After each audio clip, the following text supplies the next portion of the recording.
Semua agama itu mengajarkan, semuanya mengajarkan kebaikan.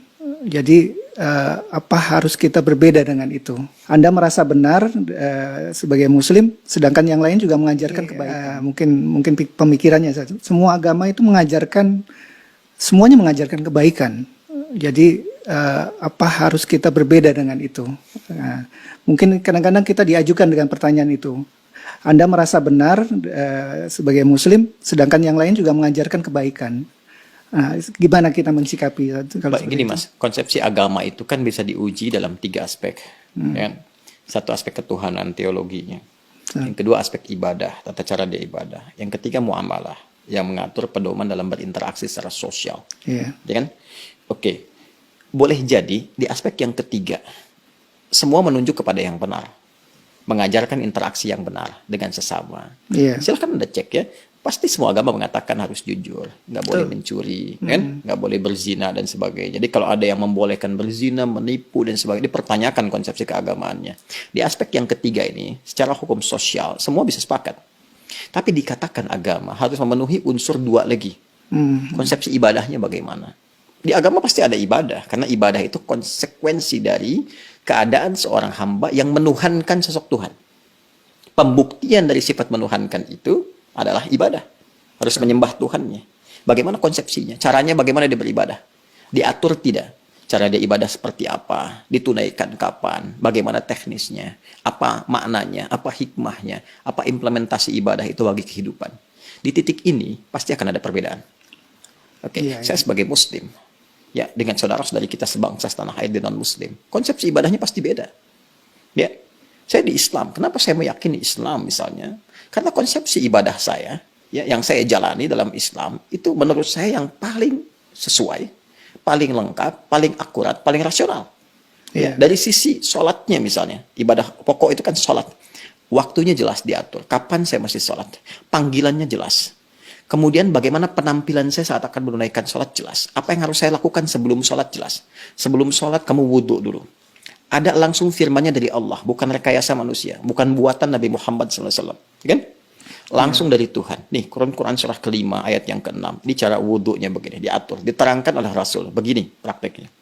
Kemudian sebelum sholat kenakan pakaian yang terbaik. Bahkan sejak ada panggilan dari masjid kita dengar. Quran surah ke-7 ayat 31. Ya bani Adam khudzu zinatakum inda kulli masjid.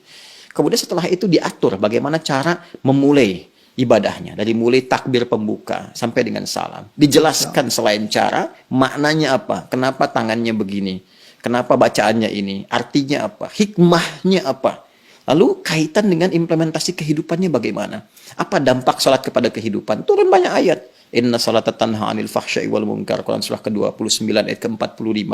Nanti sholat ada kaitan dengan ketenangan hati, sholat kunci kebahagiaan, kesuksesan, dan dibuktikan oleh jejak sejarah. Orang-orang dulu ketika dia sholatnya benar, terjadi itu semua. Nah, ini yang menjadikan kita yakin sebagai Muslim memeluk Islam. Bagi penganut agama lain, punya konsepsi sendiri. Kita nggak bisa paksakan semua sama di titik ini dalam konsep keberagamaan. Apalagi kalau sudah masuk ke konsep teologis, ketuhanan. Ya kan? Nah, untuk menentukan agama ini, ya benar sebagai agama, kan mesti punya konsep ketuhanan.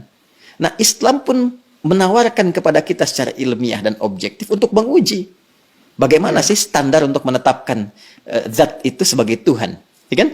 Apa ukuran-ukurannya? Maka Islam menyampaikan, misalnya di Quran surah ke-42 Asy-Syura ayat yang ke-11, laisa kamitslihi syai' di ujung ayatnya. Ya, sifat Tuhan itu nggak boleh sama dengan selain Tuhan. Ya, harus beda, 100% harus berbeda. Ya, jadi kalau misalnya manusia ini lemah, maka Tuhan mesti lebih kuat. Nggak boleh sama dengan makhluk. Kan? Kalau manusia berpasangan, Tuhan itu harus esa, harus tunggal misalnya. Demikian banyak hal yang bisa ditampilkan. Nah, konsepsi teologi ketuhanan ini, setiap agama itu pasti berbeda. Ya kan? Nah, tinggal kita uji. Kan negara memberikan kepada kita hak penuh, merdeka untuk memilih. Dan dahsyatnya, Al-Quran memberikan kesempatan kepada kita itu secara merdeka.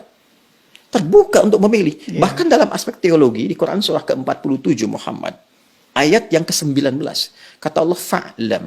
Anda mesti punya dasar pengetahuan. Annahu untuk menetapkan la ilaha illallah, untuk menetapkan tiada Tuhan selain Allah.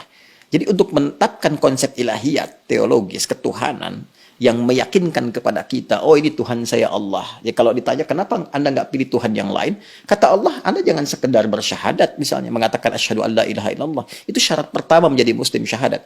Tapi kalau Anda ingin kuat, ya dengan syahadat itu, dengan keyakinan teologi Anda itu, menuhankan Allah. Ini ilmunya loh. Makanya di Islam ada akidah, ilmu tauhid, fikul akbar.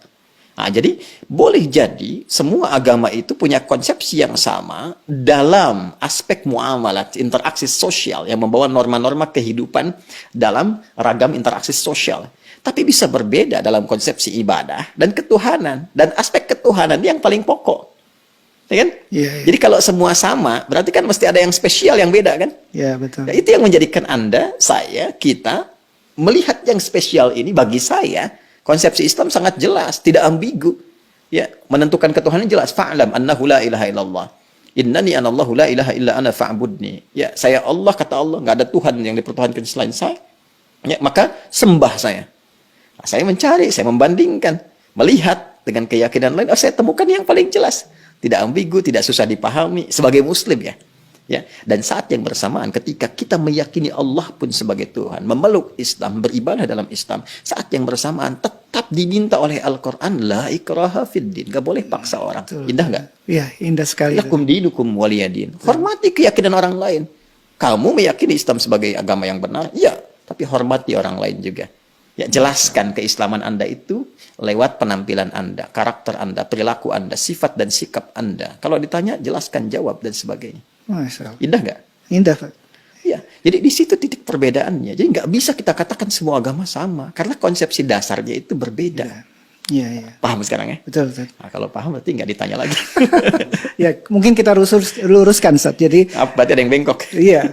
Ya, yang diluruskan pernyataan saya atau ada masalah nih di luar. yang berkembang sampai Anda angkat kaki gitu. yang berkembang di masyarakat, Ustaz. Jadi, Muslim yang semakin berilmu, otomatis makin toleran terhadap masyarakat di sekitarnya. Mungkin bisa dibilang begitu, Ustaz. Ya, bisa disimpulkan demikian toleran dalam aspek-aspek yang perlu ditoleransi. Betul, betul, betul. Dan ini ekspresi toleransi itu pun sesuai dengan kebutuhannya. Jadi jangan berlebihan juga. Nggak bisa toleran itu misalnya, ini lebih berkembang lagi, ikut-ikutan beribadah sesuai dengan agama-agama orang lain. Ya, mungkin itu ya. Anda nggak bisa toleransi ikut ke tempat ibadah orang. Justru itu intoleran yang sangat tinggi. Iya. Paham nggak maksudnya? Paham, Ustaz. Paham. Apa coba? Ulang lagi nanti. Bukan. Intoleran yang sangat tinggi. Kenapa? Iya, Kenapa? Karena saat dia kebebasan. hadir di tempat orang itu, hati dia meyakini bahwa itu salah.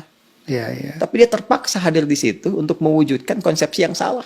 Iya, iya. Saya toleran nih, datang ke tempat ibadah orang lain. Tapi di hati dia mengatakan ini salah nih, ini nggak benar nih. Iya. Nah, itu kan kalau dalam bahasa agama, nifak, munafik, hipokrit gitu kan. Iya. Jadi saya kira itulah.